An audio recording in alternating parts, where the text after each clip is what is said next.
It's 1914. Imagine a world on the brink of change. People are hopeful. Technology is advancing. Then on June 28th, a shot rings out in Sarajevo. Archduke Franz Ferdinand, heir to the Austro-Hungarian throne, is assassinated.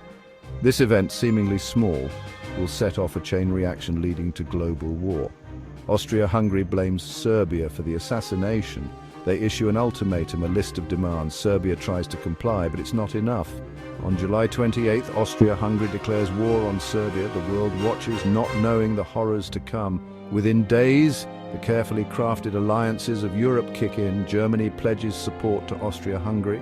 Russia mobilizes to defend Serbia. By August 4th, Germany has declared war on Russia and France.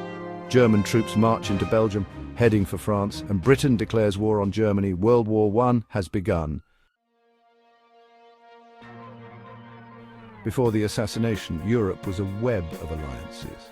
These agreements were meant to prevent war, but instead they made it inevitable. Germany and Austria-Hungary had a strong partnership. Russia and France were also allies. Britain had agreements with both France and Belgium. When Austria-Hungary declared war on Serbia, it triggered these alliances. Countries were obligated to defend their allies even if they had no direct stake in the conflict. This system of alliances, meant to maintain peace, instead dragged all of Europe into war. The assassination of Archduke Franz Ferdinand was the spark, but the underlying causes of the war were complex. Nationalism, imperialism, and militarism all played a role. European powers were competing for colonies, resources, and global dominance. They built up their armies and navies, preparing for a war that many believed was inevitable.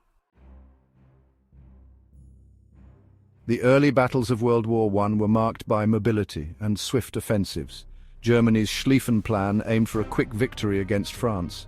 However, the war quickly bogged down into a brutal stalemate on the Western Front. Soldiers faced each other from trenches dug into the earth. Machine guns, artillery, and poison gas turned the battlefield into a living hell. The Battle of the Marne, fought in September 1914, halted the German advance on Paris.